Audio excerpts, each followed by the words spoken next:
Break کے بعد ایک بار پھر آپ کی خدمت میں حاضر ہیں. واٹس ایپ ٹیکسٹ میسیجز کے ذریعے جو سوالات ہیں آگے خدمت پیش کرتے ہیں. السلام علیکم مولانا صاحب. وعلیکم السلام. ہم نے گھر خریدنے کے لیے اپنے فکس ڈپازٹ سے 9 لاکھ روپیز نکالے تھے. اب پیسے تو بچے نہیں, اب ہم نے صرف 90,000 جمع کیے ہیں, تو کیا ابھی سہم امام کا نکال دیں اور پھر 90,000 بعد میں نکال کر سہم سعادات ادا کریں؟ کیا یہ ممکن ہے؟ بالکل ممکن ہے, لیکن 90,000 جو آپ نیا استعمال کریں گے, جو سہم سعادات میں دیں گے, اس کے لیے یہ ہوگا کہ اس کے اوپر 90,000 پہ دوبارہ سے آپ کو, کیونکہ آپ فریش انکم جو آپ کی ہوگی جی اس میں سے ادا کریں گے, تو ٹیکنیکلی آپ اپنے آئندہ سال کی انکم سے لون لے رہے ہیں. جی تو اس میں آپ کو اگلے سال جو ہے اس 90,000 پہ آپ کو تقریباً کچھ 18,000 روپے جی آپ کو خمس اور دینا پڑے گا. شکریہ. السلام علیکم. وعلیکم السلام. آئی ایم فرام جونپور سے بول رہا ہیں. جی یو پی سے بول رہے ہیں. ہم کو کچھ مسائل پوچھنا ہے آپ سے بھی چینل ون پہ. آپ اگر اسے پوچھ لے تو آپ کو جواب مل جاتا ہے. آپ نے سوال تو اپنا بھیجا نہیں ہے, آپ سوال بھیجتے رہیے. انشاءاللہ یہاں علماء کرام تشریف فرما ہوتے ہیں آپ کے سوالات مسائل زندگی کو حل کرنے کے لیے. آپ نے سوال بھیجیے, انشاءاللہ ضرور آپ کا سوال لیا جائے گا. السلام علیکم. وعلیکم السلام. میرا یہ سوال ہے کہ روزہ کھولنے سے پہلے روزے کی دعا جو ہے اللہم لک صمت وعلی رزقک افطرت وعلیک توکلت, یہ پڑھنا ضروری ہے یا بنا پڑھے ہی کھجور, نمک یا پانی کھا لینے سے روزہ کھل جاتا ہے؟ میں نے عرض کیا کہ روزہ نہ ہم بند کرتے ہیں نہ کھولتے ہیں. جی یہ افطار جو ہوتا ہے, افطار کہتے ہیں وہ چیز جو دن میں پہلی بار کھائی جائے. جی تو آپ دعا پڑھ, بہتر یہ ہے کہ آپ دعا پڑھ کر کے جی کوئی بھی چیز کھائیں, کیونکہ اس میں تقریباً جو دعا کا جو مفہوم ہے جی کہ اللہم لک صمت, کہ میں بار اللہ میں نے تیرے لیے روزہ رکھا, جی تو یہ رزقک افطرت, تو تیرے دیے ہوئے رزق سے میں افطار کر رہا ہوں. تو بہرحال یہ شکر نعمت ہے, اگر یہ شکر کر کے کھائیں گے تو زیادہ بہتر ہے, وإلا بنا اس کے بھی کھا سکتے ہیں. جی یہ مرزا ذیشان حیدرآباد سے سوال کر رہے ہیں. جی السلام علیکم. علیکم السلام. Is it permissible to set up a men's grooming salon? It is perfectly permissible. یہ بالکل پرمیسیبل ہے. آپ جائز ہے کہ آپ کیا حجام کی دکان جو کھولنا چاہ رہے ہیں, گرومنگ کا نام ہے اس کا, کھول سکتے ہیں. السلام علیکم جاوید بھائی, مولانا صاحب. علیکم السلام. میں گلفشا فاطمہ وارانسی سے. میرا سوال یہ ہے کہ ابھی میری امی کے آنکھ کا آپریشن ہوا ہے اور بہت ساری دوا آنکھ میں ڈالنے کی رہتی ہے, تو روزہ کیا رکھ سکتی ہیں؟ بالکل رکھ سکتی ہیں, کوئی حرج نہیں. کوئی حرج نہیں. روزہ آنکھ میں دوا ڈالنے سے روزے سے کوئی تعلق نہیں ہوتا ہے. جی جی. السلام علیکم. علیکم السلام. ہمارا یہ سوال ہے کہ اگر ہم کسی کمرے میں نماز پڑھ رہے ہیں اور اس کے اندر کوئی فوٹو وغیرہ لگی ہو, تو کیا اس کے سامنے ہم نماز پڑھ سکتے ہیں؟ نماز آپ کی صحیح ہے, لیکن ایسے کمرے میں جس میں تصویر لگی ہوتی ہے اس میں مکروہ ہے نماز پڑھنا. شکریہ. میں نے قرض لیا, جن سے لیا وہ انتقال فرما گئے, اولاد ہے نہیں, ایسی حالت میں قرض کی رقم کسے دیں؟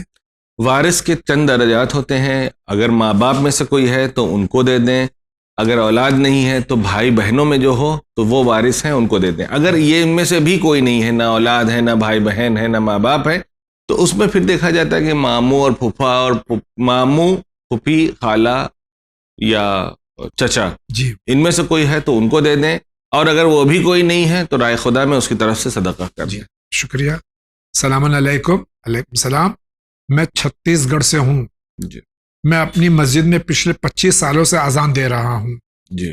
اس درمیان کئی بار کچھ ایک کمیٹی ایسی بھی آتی ہے کہ جن میں سے کچھ افراد ذاتی طور پر مجھے اذان دینے سے روکتے ہیں. جی. مسجد کا احترام کرتے ہوئے میں بھی خاموشی اختیار کر لیتا ہوں. ایسے میرے ساتھ ہوتا ہی رہتا ہے, جبکہ اذان دینا میرا جنون بن چکا ہے. جی. مسجد کے مؤذن اور پیش امام میرا پورا سپورٹ کرتے ہیں. ابھی کی حالیہ کمیٹی کے ایک ممبر مجھے پھر اذان دینے سے روک رہے ہیں. مجھے کیا کرنا چاہیے, راستہ بتائیے. دیکھیے, یہاں پہ 2 چیزیں میں عرض کرنا چاہوں گا. ایک یہ ہے کہ کسی بھی انسان کو ذاتی طور پر کہ مجھے پسند نہیں ہے, اس طریقے سے اگر کوئی فیصلہ کر رہا ہے تو یہ قطعاً جائز نہیں ہے, صحیح نہیں ہے. دوسری چیز جو اس سے زیادہ میرے حساب سے اہم ہے وہ یہ ہے کہ آپ پچھلے 25 سال سے اذان دے رہے ہیں. کم سے کم میں تمام مؤذنین سے گزارش کرنا چاہوں گا کہ آپ نوجوانوں کو تھوڑا موقع دیجیے. جی. اگر ممکن ہے کہ کوئی نوجوان وہاں پر مؤذن کی حیثیت سے اذان دینا چاہتا ہے تو آپ بزرگی دکھائیے اور اس کو اذان دینے کا موقع دیجیے. اور اگر کوئی بہتر اذان کہنے والا ہے تو اس کو موقع دیا جائے, کیونکہ ہمارے یہاں کہیں نہ کہیں ہم یہ جو پوسٹ ہے مؤذن والی وہ ہم نے ریٹائرڈ افراد کے حوالے کر دیا ہے. جی. جبکہ خود پیغمبر کی سیرت میں دیکھنے کو ملتا ہے کہ آپ جناب بلال کو کہتے ہیں, امام حسین جو ہے وہ آخری اذان جناب علی اکبر کو کہتے ہیں. جی. تو وہاں پہ ہم یہ دیکھتے ہیں کہ وہ جوانوں کو موقع ملتا ہے اور ہم اپنے یہاں دیکھتے ہیں کہ ہم یہ شعبہ جو ہے وہ بزرگوں کو دے دیا ہے. جی. تو اگر کوئی ذاتی رنجش کی بنا پہ آپ کو ہٹا رہا ہے تو قطعاً وہ جائز نہیں ہے. لیکن میں آپ کہوں گا کہ اگر آپ کے بدلے میں کسی جوان کو موقع مل رہا ہے تو آپ اس کو, بلکہ میں کہوں گا کہ آپ خود ریکمینڈ کر جی ریکمینڈ کریں کہ ہاں ٹھیک ہے بسم اللہ ان کو دے. یہ جو لفظ انہوں نے استعمال کیا کہ مجھے جنون ہو گیا ہے, یہ شاید مناسب نہ ہو, کیونکہ عبادت میں عقل کا کام کی بہت سخت ضرورت ہوتی ہے, جنون کا کام عبادت کا نہیں. شکریہ آغا. السلام علیکم. وعلیکم السلام. کیا ایک لڑکی کے لیے اس کی بہن کا شوہر محرم ہوتا ہے اور ایک لڑکے کے لیے اس کے بھائی کی زوجہ محرم ہوتی ہے؟ پلیز جواب دے دیں کیونکہ حجاب کا کچھ کنفیوژن رہتا ہے. جزاک اللہ. جی دیکھیے, محارم کی فہرست معین ہے. جی. بھائی بہن, چچا, ماموں, ماں باپ, دادا دادی, دادا نانا, جی. یہ جو ہے, یا بھتیجے بھانجے اولاد, جی. یہ محارم ہے. اس کے علاوہ بہن کا شوہر, بھائی کی زوجہ, یہ سارے کے خالہ کا شوہر, پھپھی کا شوہر, جی سب نامحرم ہیں. سب کے سب نامحرم ہیں. جی. جیٹ دیور, جی جی جی سب نامحرم. جتنے بھی آپ کے ماں باپ کے بھائی بہن جو ہیں یہ آپ کے محرم ہیں, آپ کے بھائی بہن محرم ہیں, اور آپ کے دادا کے بھائی بہن. جی. اس کے علاوہ جتنے بھی نیچے ہیں ان کی جو نسبتیں ہو رہی ہیں, ہسبینڈ وائف جو ہیں, جو اگر چچا ہیں تو چچی جو ہے وہ بھتیجوں کے لیے نامحرم ہے. جی. اسی طریقے سے اگر خالہ ہیں تو خالو جو ہیں وہ بھانجیوں کے لیے, بھتیجوں کے لیے نامحرم. شکریہ. السلام علیکم. وعلیکم السلام. میرا سوال ہے, میرا دل نماز میں باقاعدگی سے کیسے لگے؟ کبھی وضو کر کے دوسرے کاموں میں لگ جاتے ہیں. میرے 4 مہینے کا بچہ بھی نماز میں دنیا کا خیال آتا ہے, میں کیا کروں؟ دیکھیے, اگر ایسا کبھی کوئی مسئلہ ہوتا ہے تو اس میں کوشش یہ کریں کہ نماز کو تھوڑا جلدی پڑھیں. جی. جب آپ نماز کو جلدی پڑھیں گے تو آپ کو سوچنے کا بھی موقع نہیں ملے گا. دوسری چیز یہ ہے کہ اگر چونکہ بہرحال خاتون کا مسئلہ ہے, اور ہمارے یہاں بہت ہی افسوسناک مسئلہ یہ ہے کہ خواتین کی جماعت نہیں ہو. جی. ورنہ میں کہتا ہے کہ آپ جماعت کو جوائن کریں, تہاں پر آپ کو یہ مسئلے بہرحال پیش نہیں نہ آئے. السلام علیکم. وعلیکم السلام. مائی نیم از رضا سید فرام پونے سٹی. اوکے. میرا کویشچن یہ ہے کہ میں فوڈ ڈیلیوری کا کام کرتا ہوں, اور اگر کسی نے بیئر شراب آرڈر کیا جو مجھے پتہ نہیں اور آرڈر کرنے کے بعد پتہ چلتا ہے, تو اب میں کیا کروں؟ کیا آرڈر کینسل کروں یا اس کو ڈیلیور کروں؟ اگر آپ کینسل کر سکتے ہیں تو قطعاً کینسل کر دیں. جی. لیکن اگر آپ مجبور ہیں اور آپ کو ڈیلیوری کے بعد علم ہوتا ہے تو جو اس سے کمائی ہوئی ہے وہ جائز نہیں, کیونکہ شراب ایک ایسی چیز ہے جس میں خریدنا, بیچنا, حمالی کرنا, وہ سارے کے سارے کام جو ہے وہ حرام ہے. جی. شکریہ. السلام علیکم مولانا صاحب اور جاوید انکل. وعلیکم السلام. میرا سوال ہے کہ کیا عورتوں کو قبرستان جانا جائز ہے؟ یا میں نے بعض لوگوں سے سنا ہے کہ جانا چاہیے اور کچھ کہتے ہیں کہ نہیں جانا چاہیے. عورتوں کا زندگی میں بھی جانا جائز ہے اور مردے کے بعد تو واجب ہے. جی ہاں. جی. With due respect, I have a question. Sure. What is the value of 4-5 lakh Pakistani rupees these days? How can we say this amount is too much in case a divorcee needs this much money for at least 3 months of iddah before she could remarry or find a job? Please, this is a serious question. دیکھیے, جو پہلے تو مجھے پتہ نہیں ہے کہ اس کی مانیٹری ویلیو کتنی ہوتی ہے, مجھے علم نہیں ہے کہ وہاں پر اس کی کیا ویلیو ہوگی, لیکن یہ جو ہے وہ ایک ریلیٹیو کوشچن ہے, کیونکہ ڈپینڈ کرتا ہے کہ آپ کس سوسائٹی میں رہتے ہیں, آپ کا اسٹینڈرڈ آف لیونگ کیا ہے. جی.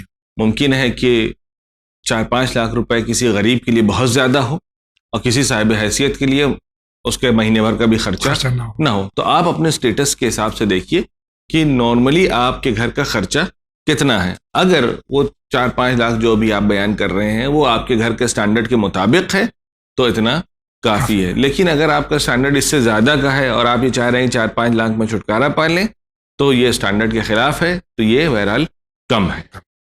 السلام علیکم. وعلیکم السلام. میت کو قبر میں اترتے سمے کیا پڑھنا چاہیے اور مٹی دیتے سمے کیا پڑھنا چاہیے؟ خدا حافظ. میت کو جب قبر میں اتار رہے ہوں جی. تو اس کے سلسلے میں ملتا ہے کہ سورہ حمد, سورہ فلق, سورہ ناس اور آیت الکرسی جی اس کا مستقل جو ہے وہ ورد کرتے رہیں جو آدمی قبر میں اترا ہے. اور اس کے بعد جو ہے جب مٹی ڈال رہے ہوں تو اس وقت یہ کہا جاتا ہے کہ آپ انا للہ پڑھتے رہیے جی تاکہ یہ جو ہے وہ خود کے لیے بھی تلقین ہو. بلکہ یہاں بھی یہ بھی ملتا ہے کہ جو آدمی قبر میں اترا ہے جب وہ باہر نکل رہا ہو تو یہ انا للہ و انا الیہ راجعون کہہ کے نکلے کہ یہیں سے ہم باہر جا رہے ہیں اور یہیں ہم پر لوٹ کے آنا. بہت بہت شکریہ. السلام علیکم. وعلیکم السلام. جی ہم آپ سے کچھ پوچھنا چاہتے ہیں. ایگزام بہتر جانے کے لیے ہمیں کیا عمل کرنا چاہیے؟ سب سے پہلا کام تو پڑھائی کرنا چاہیے اچھی طرح سے. جی اگر یہ کر لیا ہے تو پھر خود بخود پاس ہو جائے انشاءاللہ. السلام علیکم. وعلیکم السلام. میرا نام بیبی فاطمہ خاتون ہے. جی میرے 2 سوالات ہیں. میرا پہلا سوال یہ کہ ہم نے آن لائن رائس آرڈر کیا لیکن جو آرڈر میں ڈیٹیلز تھی اس سے ڈفرینٹ سائز رائس ڈیلیور ہوا تو میں نے ریٹرن میں ڈالا تو اس کا پیسہ مل گیا لیکن رائس واپس نہیں لے جایا گیا. جی میں نے کال کیا تو کمپنی والوں نے کہا کہ آپ رائس رکھ لیں. جی گروسری پروڈکٹس ریٹرن نہیں ہوتا ہے تو جی. کیا ہم اسے استعمال کر سکتے ہیں یا نہیں؟ جب اس کے صاحب نے اس کے مالک نے کہہ دیا کہ آپ اسے رکھ لیجئے تو آپ وہ مال آپ کا ہے جی آپ اس کو استعمال کر سکتے ہیں. کوئی حرج نہیں ہے. میرا دوسرا سوال یہ ہے کہ کسی بھی چیز کا زکوٰۃ ایک بار نکالا جاتا ہے یا ہر سال اور زکوٰۃ کا متعین رقم کیا ہے؟ دیکھیے سب سے پہلی چیز یہ ہے کہ زکوٰۃ جو ہے وہ جن چیزوں پہ نکلتی ہے وہ اکثر جو ہے وہ کسانوں سے متعلق ہے. جی عام لوگوں سے متعلق اکثر خمس ہے. جی چاہے وہ زکوٰۃ ہو چاہے وہ خمس ہو. دونوں ہی حالت میں اگر مثلا زکوٰۃ کسی کے اوپر واجب ہو گئی ہے مثال کے طور پہ اس کے پاس گیہوں غلہ یہ سب ہونے لگا ہے تو اگر اس نے اس کے اوپر زکوٰۃ دے دیا ہے تو اس کے بعد جو مال بچا ہے اس کے اوپر اب کبھی بھی زکوٰۃ واجب نہیں ہوگی. اسی طریقے سے خمس کے اوپر ہے. مثال کے طور پر میرے پاس 1,00,000 روپے سیونگ تھی میں نے 20,000 روپے خمس دے دیے. یہ جو 80,000 میرے پاس بچا اسے کہتے ہیں مال مخمس. جی یعنی وہ مال جس کا خمس ادا کیا جا چکا ہے. اب یہ میرے پاس 1 سال رہے 20 سال رہے 100 سال رہے اس کے اوپر دوبارہ خمس نہیں ہوگا. اس میں اگر اضافہ ہوا تو اس پہ اس میں اب 80,000 1 روپے اگر ہو گیا تو 1 روپے پہ جو ہے خمس ہوگا. جی شکریہ. السلام علیکم. وعلیکم السلام.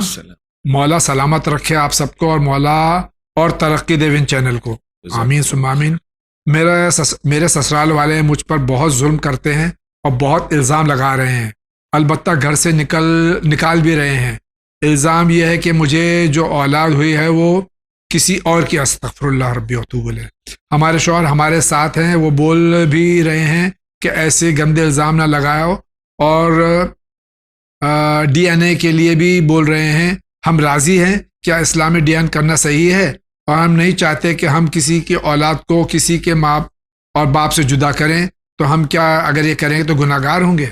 دیکھیے سب سے امپورٹنٹ چیز یہاں پہ 2 باتیں ہیں جس کی طرف میں تمام ناظرین کو بھی متوجہ کرنا چاہوں گا. ایک یہ ہے کہ جب کبھی انسان کسی کے اوپر الزام یا تہمت لگائے تو وہ اس بات سے ڈرے خاص طور پہ جو نسبت یہاں پہ بہن کی طرف دی گئی ہے کہ اگر یہ زمانہ امام ہوگا جی تو اس پہ 40 کوڑے ہیں. جی الزام لگانے پر جس کو آپ ثابت نہیں کر سکتے کیونکہ آپ نے زنا کی الزام لگایا ہے. زنا کے الزام کے لیے آپ کے پاس 4 گواہ ایسے ہونے چاہیے جسے عینی شاہد کہا جاتا ہے. جی سنا ہوا شاہد نہیں چاہیے. جی اگر 4 گواہ ایسے نہیں ہیں تو شاید یا 40 کوڑے ہیں یا 80 کوڑے. جی ہاں 80 کوڑے چونکہ زانی کے لیے 80 ہے ہو سکتا ہے کہ جو متہم کر رہا ہے اس کے لیے بھی شاید 80 کوڑے. تو 80 کوڑے اس کو لگائے جائیں گے. یہ کہیں کہ 3 گواہ ہیں چوتھا والا آ رہا ہے لیکن 3 ہی آدمی تھے چوتھا نہیں تھا تو کیا کریں. تو جب چوتھا نہیں تھا تو آپ چین سے خاموش رہیے. جی ہاں آپ کسی کے اوپر الزام نہیں لگا سکتے. تو یہ جو کام ہے بہرحال بہت ہی غلط ہے کہ اس طریقے کا تہمت یا الزامات لگائے جائے. دوسری بات یہ ہے کہ ڈی این اے ٹیسٹ کی جہاں تک ذکر ہے, ڈی این اے ٹیسٹ ہمارے یہاں بالکل جائز ہے, کوئی حرج نہیں ہے. ہاں, جہاں تک بحث ہے الگ ہو جانے کی کہ جس گھر میں رہتے ہیں اس گھر سے الگ ہو جائیں, اس کی بھی شریعت اجازت دی ہے کہ اگر ایک گھر میں رہتے ہوئے, کیونکہ اس کی ذمہ داری آپ کے شوہر کے اوپر ہے. جی, شوہر کی ذمہ داری ہے کہ وہ آپ کو سیکیورٹی پرووائڈ کرے, آپ کو رزق پرووائڈ کرے, آپ کے کھانے رہنے پینے کا, یہ تمام چیزوں کی ذمہ داری جسے نفقہ کہا جاتا ہے, اس کی ذمہ داری شوہر کے اوپر ہے. اب یہ تمام چیزیں یا وہ اس گھر میں رہتے ہوئے پرووائڈ کرے یا الگ رکھ کے پرووائڈ کرے, یہ اس کی ذمہ داری ہے, اس کے اوپر واجب. شکریہ. سلام علیکم. السلام. I'm a follower of آغا سیستانی صاحب, یعنی مقلد ہیں آغا سیستانی کے. I want to invest in futures and options traded in the share market on an intraday basis, particularly index options. Is it permissible or not? Please give a clear answer with regards صادق حیدرآباد. جی, سب سے clear answer اس کا یہ, share market میں اگر آپ invest کر رہے ہیں, کسی کمپنی کے شیئر کو خرید رہے ہیں یا بیچ رہے ہیں تو یہ جائز ہے. لیکن فیوچر اینڈ آپشن ٹریڈنگ یہ قطعاً جائز نہیں ہے, کیونکہ ٹیکنیکلی نہ آپ کوئی چیز خرید رہے ہیں نہ کوئی چیز بیچ رہے ہیں, اور بیع کے لیے یعنی خرید و فروش کے لیے کوئی چیز ہونی چاہیے. آپ ٹیکنیکلی جو یہ کہا جائے کہ گیمبلنگ ہو رہی ہے کہ اگر یہ اسٹاک مارکیٹ کا ریٹ پرائس اتنا ہو گیا تو یہ میرا, اور اگر نہیں ہوا تو کچھ بھی میرا نہیں, تو یہ بالکل گیمبلنگ کی طرح ہے کہ میں نے ایک لاٹری کا ٹکٹ خرید لیا, اگر میرا نمبر آ گیا تو یہ مجھے مل جائے گا, اور نہیں آیا تو یہ جو پیسہ تھا وہ بھی ڈوب جائے گا. تو یہ قطعاً جائز نہیں ہے. السلام علیکم. وعلیکم السلام. میرا نام سید بطول فاطمہ. میری ایک اولاد تھی جو انتقال ہو گیا ہے, اب مجھے کوئی اولاد نہیں ہو رہی ہے, کوئی وظیفہ بتائیے. بھی آپ نے بتایا جی, ابھی میں نے سورہ انبیاء کی آیت نمبر 89 کا ذکر کیا تھا. جی, آپ اس کا ورد کریں, انشاءاللہ پروردگار آپ کو صاحب اولاد معصومین صاحب اولاد بنا دے. السلام علیکم مولانا صاحب. علیکم السلام. میرا سوال یہ ہے کہ اگر ماں باپ کے درمیان بہت زیادہ جھگڑے ہوتے ہوں اور کہیں بھی کسی کے بھی سامنے ہو جاتے ہوں اور بچے بڑے ہو چکے ہوں جس کی وجہ سے انہیں شرمندگی محسوس ہوتی ہو, تو اس صورت میں کیا کرنا چاہیے مولانا صاحب؟ پلیز اس کا جواب ضرور دیجیے. دیکھیے, اس میں سب سے بڑا مسئلہ یہ ہے کہ بچے اس میں کچھ بھی نہیں کر سکتے. جی, یہ اصل مسئلہ خود والدین کا ہے, پیرنٹس کا ہے. جی, اور کہیں نہ کہیں والدین کی ان چھوٹی موٹی غلطیوں کا ہرجانہ جو ہے وہ بچوں کو بھرنا پڑتا ہے. جی, اور اس کا جو سائیکولوجیکل ایفیکٹ بچوں کے اوپر ہوتا ہے وہ اگلے جنریشن میں اس سے بڑھ کے دکھتا ہے. جی, تو میں والدین سے گزارش کروں گا, اگر کسی بات پہ ڈس اگریمنٹ ہے, کسی بات پہ اتفاق نہیں ہو پا رہا ہے, تو اس ڈس اگریمنٹ کو آپ دونوں تک محدود رکھیے. اس کو پبلک میں یا بچوں کے سامنے اس چیز کو اظہار نہ کریں, کیونکہ اس کا جو اثر ہے وہ اتنا زیادہ نیگیٹو ہوتا ہے. ظاہر سی بات ہے کہیں نہ کہیں آ کر کسی ایک کو سرنڈر ہونا پڑے گا. جی, اور سرنڈر ہونے کا مطلب یہ ہے کہ بچوں کی نگاہ میں اچھا مثلا والدہ کی زیادہ چل رہی ہے یا والد کی زیادہ چل رہی ہے, دونوں طرف سے ہار آپ کی ہے, آپ زوجین کی ہے. جی, کیوں؟ کیونکہ وہ اس کو لگا اگر مثلا والد صاحب کی زیادہ چلنے لگی کسی وجہ سے, تو اس کو لگا کہ یہ تو بیکار ہے. اس کا مطلب یہ ہے کہ اب ہم کو والد کا ہی خالی سپورٹ کرنا ہے. یہاں تک کہ خدا نخواستہ کسی کے ساتھ یہ مسائل پیش آئے, میں نے, کیونکہ ظاہر سی بات ہے کہ جو سوسائٹی میں ہوتا ہے وہ اکثر جو ہے وہ علماء سے رجوع کیا جاتا ہے. ایک مسئلہ پیش آیا جہاں پر ایک بچی ہے, ابھی وہ ہائی اسکول انٹر میں پڑھتی ہے, اس نے یہ دیکھا کہ میرے والد جو ہے ان کا رویہ میری ماں کے ساتھ اتنا برا ہے, بار بات پہ ڈانٹنا, کبھی کبھی ہاتھ بھی اٹھا دینا, کہ اب اس نے محسوس کیا کہ ہم کو گڈ بکس پہ رہنا ہے ابا کے. تو وہ اپنی والدہ کی شکایت اپنے ابا سے کرتی ہے اور ان کے ابا جو ہے اپنی زوجہ کے اوپر جو ہے وہ ظلم کرتے ہیں. آپ امیجن کریں کہ کیا اثرات ہو رہے ہیں بچوں کے اوپر. تو کہیں نہ کہیں اس چیز کو بہرحال والدین کو سمجھنا چاہیے کہ وہ اپنے بچوں کے سامنے اپنے ڈس ایگریمنٹس کو جو ہے وہ ظاہر نہ کریں. بہت بہت شکریہ. السلام علیکم مولانا. میرا ایک سوال ہے آپ سے. میرے شوہر کو قرآن پڑھنا نہیں آتا ہے, تو وہ بسم اللہ الرحمن الرحیم کی قرآن ایک پڑھے ختم کر دیے, تو وہ قرآن تو ہم اللہ کو بخشتے ہیں, تو کیا ہم بسم اللہ الرحمن الرحیم کے قرآن بخش سکتے ہیں اللہ کو؟ جہاں تک سوال ہے بخشنے کا، کیونکہ بخشنے کا مطلب یہ ہوتا ہے کہ ہم اس سے جو ملا ہوا اجر ہے، جو ثواب ہے، وہ ہم بخش رہے ہیں، اور خدا نخواستہ خدا کو اس طریقے کی کسی چیز کی ضرورت نہیں اللہ ہے. الصمد. جی وہ اللہ الصمد ہے، اس کو کسی چیز کی ضرورت ہے، وہ بے نیاز ہے، لہٰذا یہ چیز جو ہے وہ قطعاً خدا کے لیے جائز نہیں ہے. اگر آپ کو بخشنا ہے تو آپ اہل بیت علیہ السلام کو بخش دیں، آپ انبیاء کو بخش دیں، آپ اپنے خود کے مرحومین کو بخش دیں. اور اہل بیت کے لیے بھی لفظ بخشنا جو ہے ہمارے استعمال ہدیہ کرنا ہوتا ہے. جی شکریہ. بہتر یہ ہے کہ آپ نے پڑھا ہے تو آپ اپنے والدین کو بخش دیں، زیادہ سب سے بہتر. السلام علیکم. وعلیکم السلام. میرا سوال یہ ہے کہ چہرے کو خوبصورت دکھانے کے لیے کون سا سورہ پڑھنا چاہیے؟ ہم نے واٹس ایپ پر بھی میسج کیا ہے، پلیز نیکسٹ ویڈیو انکلوڈ کیجیے. جزاک اللہ. یہ سوال یہیں جواب دے رہے ہیں آگا، ہم لوگ ویڈیو وغیرہ نہیں بھیجتے ہیں.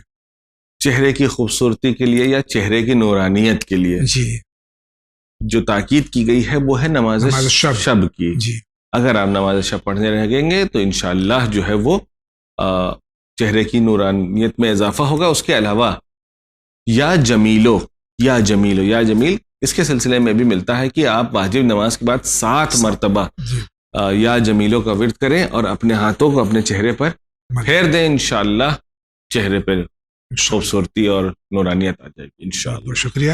ناظرین کرام، اسی کے ساتھ آج کے اس ایپیسوڈ کا وقت ختم ہوا چاہتا ہے. میں امید کرتا ہوں کہ ماہ مبارک رمضان میں آپ جہاں سب کے لیے دعا کرتے ہیں، ہمارے لیے بھی دعا کیجیے، اپنے وقت کے امام کے لیے، تمام مراجع تقلید کے لیے، تمام علماء حق کے لیے، تمام مومنین و مومنات کے لیے، اور اللہ تعالیٰ اس ماہ مبارک میں ہمیں زیادہ سے زیادہ عبادت کا شرف اور توفیق عطا فرمائے. آغا سے بھی میں ملتمس ہوں کہ دعا کر دیں تاکہ میں جیسے کہ ایک بھائی نے اپنے سوال کے دوران ایک دعا کی تھی، وہ یہ کہ بار الہ اس سال کو اور اس ماہ مبارک رمضان کو وہ ماہ مبارک رمضان قرار دے دے کہ جس میں وہ حتمی علامتیں جو ظہور امام سے متعلق ہیں وہ رونما ہوں، اور یہ وہ سال ہو کہ جس میں ہم اپنے ولی امر کا، ولی عصر کی زیارت کر سکیں اور ان کے حضور میں حاضر ہو سکیں. بہت بہت شکریہ. ناظرین کرام، اسی کے ساتھ اجازت دیجیے، زندگی رہی تو پھر آپ سے ملاقات ہوگی. وآخر دعوانا ان الحمدللہ رب العالمین.